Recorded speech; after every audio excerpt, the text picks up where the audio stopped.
So I happen to be here in Istanbul on a day where there is a marathon. I don't know what else is going on, but they've shut down all the streets. So there's not even a tram. Maybe note to self, pay attention when there's like a major event like a marathon going on. So I'm gonna go check it out. I'm just gonna go do a walking tour on my own, see what's happening. So stay tuned.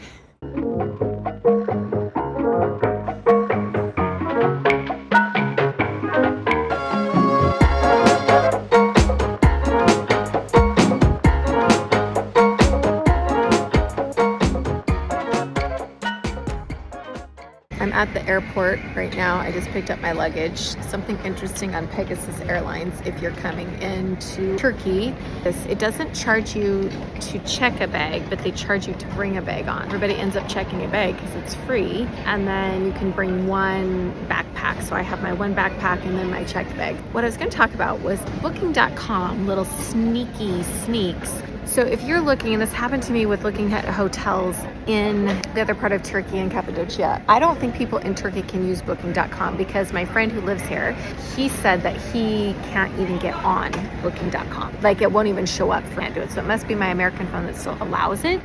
I'm not sure what's going on with that. What I am finding out is this hotels, and it happened to me the same, like if there's one that you're back and forth on, and you can't decide and you keep looking at it, the next time you check it, they raise the price. There was this hotel I really wanted in Cappadocia that was a cave hotel, but every time I kept checking back on it, the price was going up. So then what happens is I just get fed up and I go to something else.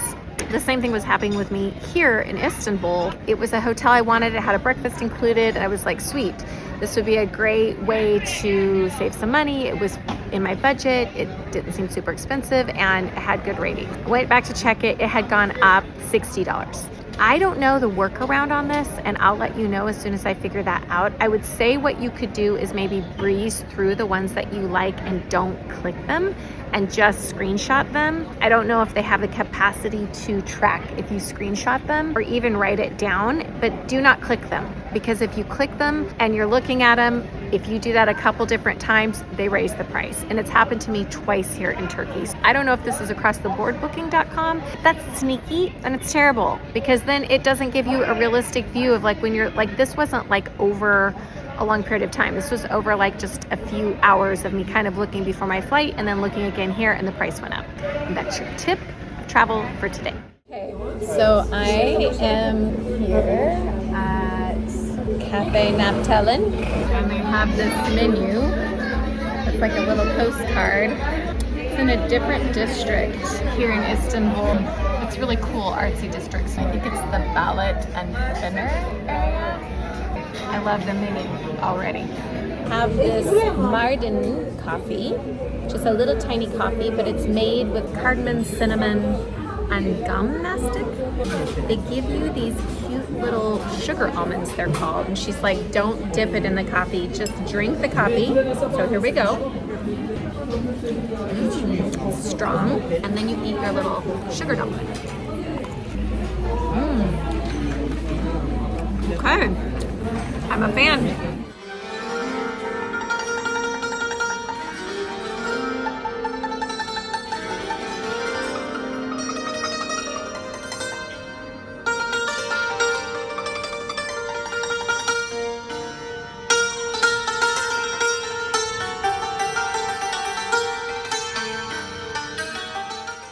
I just wanted to show you the most beautiful ceramics that I have ever seen here in Istanbul, and I love everything in this shop, and if I can buy everything, I would buy everything.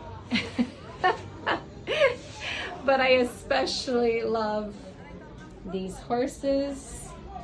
Oh my gosh, they're so cool. This is all with raku firing. And look at these little houses. They're so cute. But I really love the horses. I couldn't handle it. I bought one of these beautiful little pomegranates. Okay, we're trying to walk down these stairs here. Everybody wants to take their picture. As you can see, there are colorful stairs here, the rainbow steps, and the balat and finner. Okay, this is just a view of the street that is right over by my hotel.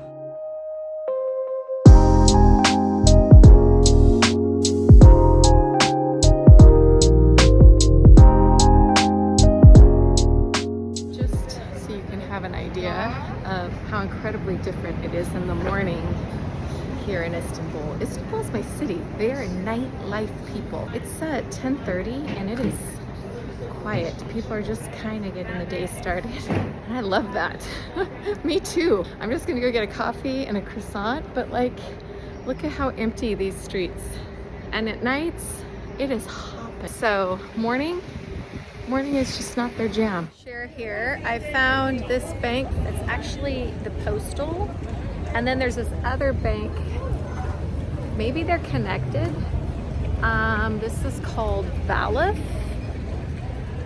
Okay, these two are supposed to not have these astronomical fees for ATMs. So I'm gonna see on what I pulled out how much money and how much they charge me. So far, I've been getting screwed over big time in Turkey with the ATM machine. I think I pulled out $180 and it cost me $210. So the price up is like $30 for every, they're like 15%, 20% on top of whatever the conversion is. So you really have to be careful. I would suggest, it depends on where you're going in Turkey. For instance, in Cappadocia, they would prefer euros or dollars over any Turkish lira. But here in Istanbul, they don't do anything either card or Turkish lira. At least that's what I've discovered. The other ATM that is supposed to be cheaper is Ziraat Bank with a Z. The other one is Halt Bank with an H. And then that V Bank. So remember these letters so you can remember these ATMs, because this is how I can think and remember things. Z as in zebra, H as in hippo, and then V as in, I don't know, as in vendetta. So if you can remember that, hippo, and then zebra, vendetta. Those are the things that you have to remember if you're wanting the cheaper ATM machines. So I'm here in the Egyptian spice market. It's a little better, they said, in terms of prices.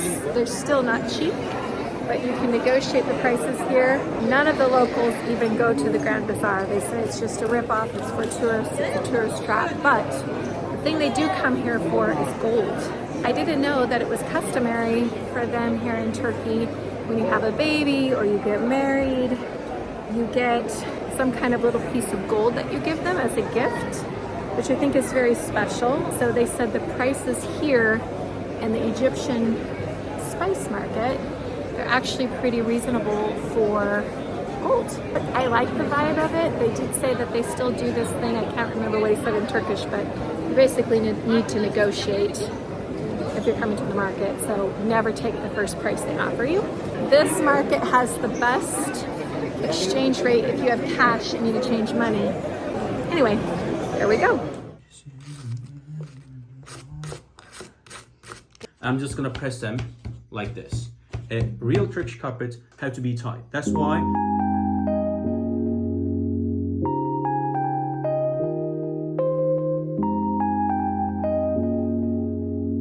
So I'm here in front of the I never say it right. I say Hagia, Sophia, but I know that's not what the name is.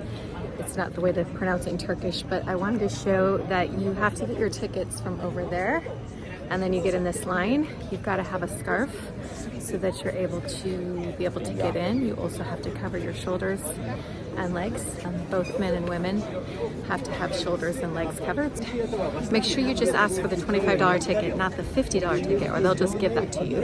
And there'll be guides that will try to talk to you the whole time and try to convince you to come with them on their tour. Don't bother getting skip the line, because it doesn't really skip any line. Here we are. It took me about 20 minutes to get in. Okay.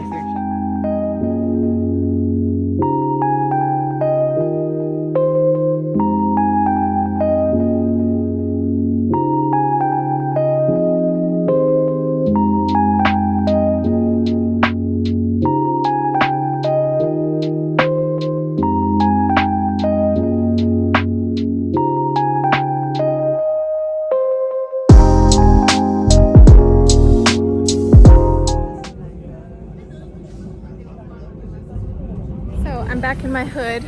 This is my little area. Bayulu is the neighborhood. And I always walk by this super cool building. I thought it was a mosque, but it's actually a Turkish bath, and that's where I'm going. Everybody referred me to this place, so I will let you know how the experience goes. I'm super excited. Cost is around $87. My first official hammam. Look at these ceilings. This is Turkish bath, and I don't know what to expect. I think they scrub your body with bubbles and stuff, but it's a really cool place. It's called the Kilit Ali Hasan Hammam, and the cool part is it's literally right next door to my hotel, so I can just veg out here for the next hour and a half and then head back to my hotel and take a little nap. Do everything you normally would. Everything. Onions, baharat. Okay, end result. I'm gonna give this a 10 out of 10 for a fish wrap. It's a mackerel that they fry up, and it's so delicious. I don't know why I haven't tried this before. This is a 10. Okay, I'm off to go to the ferry.